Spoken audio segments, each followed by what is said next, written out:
muitas as dúvidas sobre limpeza de ouvido, por isso eu estou aqui com a doutora Estael Lira. Tudo bem, doutora? Tudo bem, Natália. Vamos esclarecer todas essas dúvidas? Vamos sim. Doutora, o que o pessoal mais pergunta quando chega aqui no consultório? Não, assim, muitos pacientes nos procuram para limpar o ouvido. É até estranho você marcar uma consulta no médico para fazer uma limpeza de ouvido. Mas é bastante necessário porque, assim, nosso ouvido produz uma secreção que a gente chama de cera ou cerume, que, assim, tem pessoas que produzem em excesso e, às vezes, chega a tamponar o ouvido e a paciente pode ter até surdez. Então, assim, existem essas pessoas que acumulam essa cera e que precisam realmente fazer a limpeza no consultório, que é realmente o mais indicado, né? Ok, então vamos agora para a primeira pergunta, doutora, pode ser? Vamos lá. Vamos lá, primeira pergunta.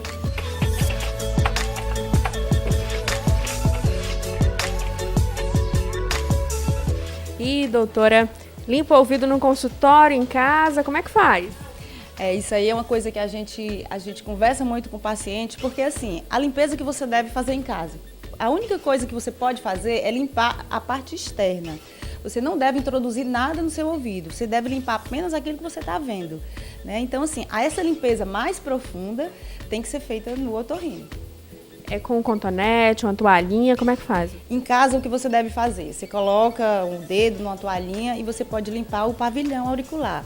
Cotonete, nem pensar, é totalmente contraindicado o uso de cotonete, porque assim, se você usasse o cotonete, o paciente usasse apenas no pavilhão, mas como o cotonete ele é mais estreito do que o conduto, então a tendência é que o paciente tenha a querer introduzir esse cotonete no ouvido. E com isso, tá errado, porque assim, você não tem noção de profundidade do ouvido, né? O paciente não tem essa noção. Então você pode traumatizar gravemente seu ouvido, pode perfurar o tímpano, pode ferir o canal e até introduzir essa cera mais profundamente, né? Que fica mais difícil de se tirar. E a limpeza no consultório, como é feita? Bom, no consultório nós temos as nossas técnicas para fazer essa limpeza, né? A lavagem que todo mundo conhece é um método bastante antigo, mas ainda é usado hoje em dia. Às vezes o paciente precisa amolecer a cera. A gente usa um emoliente, né, que amolece a cera durante uma semana e depois nós usamos um soro morno, de preferência, que dá uma sensação de alívio melhor. Então a gente usa o soro, lava.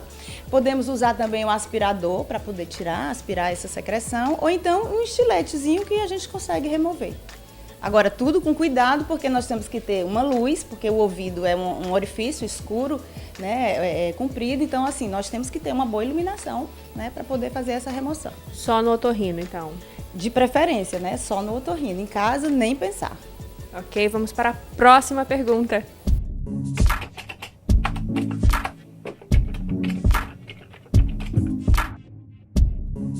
E doutora, faz mal usar esses grampos? Como é que é, doutora?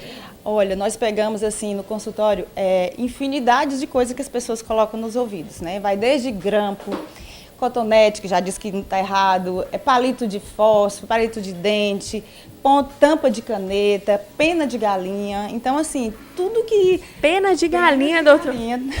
Isso aí é muito antigo, entendeu? Assim, principalmente as pessoas que vêm do interior, eles têm a mania de mexer, de limpar o ouvido com pena de galinha. E a gente sabe que isso aí é totalmente contraindicado. Então, assim, nós sempre usamos um ditado bem popular, que o paciente chega e pergunta, mas doutora, então como é que eu posso limpar meu ouvido? A gente diz, deve limpar com o cotovelo, né? Porque não se deve realmente usar absolutamente nada dentro do ouvido. Então fujam de todas essas... Fuja de qualquer coisa, de tampa de caneta. Antigamente, quando os celulares tinham antena, a gente cansava de tirar aqui a antena de celular dentro do ouvido, porque o paciente, como é comprido, né, o paciente usava isso também. Ainda bem que não existe mais. Não existe isso. Próxima pergunta, então.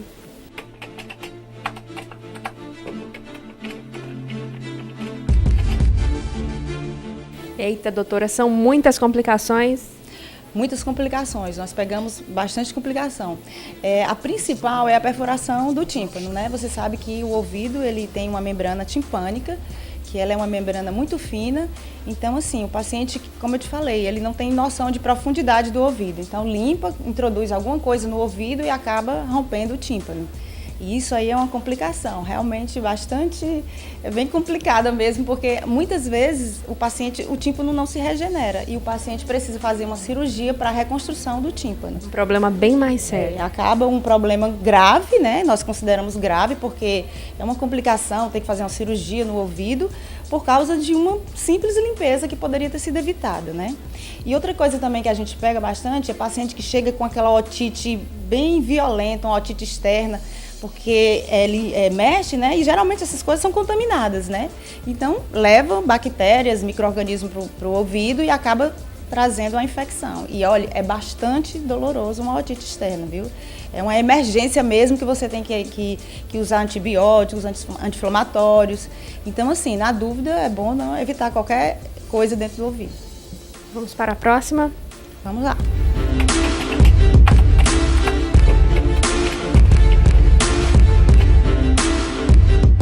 Como limpar o ouvido das crianças? Olha, aí é um grande problema, porque a mãe sempre vê lá o ouvido da criança e a tendência é de querer limpar, né? Mas isso aí é um erro gravíssimo. Ouvido de criança, só a parte externa mesmo. E principalmente tem que ter mais cuidado, porque o canal do ouvidinho da criança é muito estreito. Então, até o próprio cotonete, ele não passa. Então, assim, se você tentar limpar, você pode ferir, assim, muito gravemente. Então, ouvido de criança, nem pensar. Mantenha distância. Tem a distância do ouvido das crianças. Eu sei que a mãe quer limpar a criança, quer deixar o bebê direitinho, mas assim, ouvido de criança totalmente contraindicado, a não ser no otorrino. Ok, vamos para a próxima pergunta.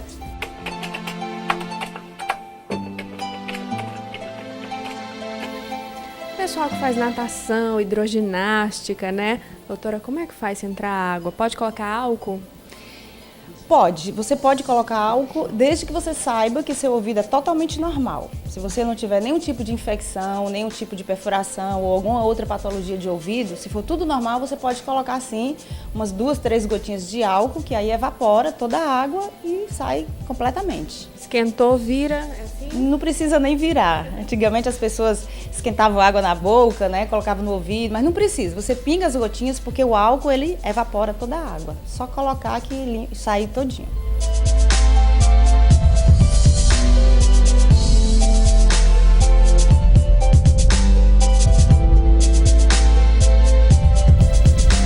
Para não ficar nenhuma dúvida sobre como limpar o ouvido das crianças, a doutora vai mostrar aqui na prática. Primeiro nós temos que ter uma luz, né? Uma luz boa, né? E com a ajuda de um estiletezinho, podemos fazer a limpeza. Um rapaz bonito como esse, tudo bom, Thales? Mais bonito como esse. Thales, tá com medo? Não, Não dói não, né, Thales? não. Tu limpa direitinho aqui na doutora, não mexe em casa não, né? Muito bem. Vamos lá, doutora, pode mostrar aí como é.